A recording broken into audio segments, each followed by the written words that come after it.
Hello, এখন বাজে রাত্রি 11:22। উল্টো দেখাচ্ছে। আমি রয়েছি মধ্যমগ্রামে। মধ্যমগ্রামের বিরিয়ানি বাই ভায়োলেন্টে।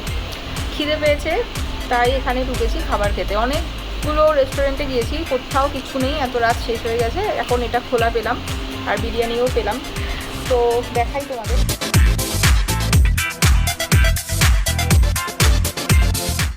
এই যে দুজনে 2 প্লেট চিকেন বিরিয়ানি নিয়ে বসে পড়েছি, সাথে কোল্ড ড্রিঙ্কস আর ঠান্ডা জল। এই খাবার নিয়ে বসে পড়েছি, এখন খাবো দাবো। তারপরে আমাদের এক বন্ধুর দমদমে কোয়ার্টার রয়েছে, সেখানে যাব। ওখানে রাত্রে কয়েক ঘন্টা রেস্ট নিয়ে কালকে সকালবেলা আমাদের ফ্লাইট রয়েছে। কোথায় যাচ্ছি সেটা এখন বলছি না, সেটা পরে ডিটেলস ভিডিও আসবে, সেখানেই তোমরা দেখতে পাবে। Tata, good night.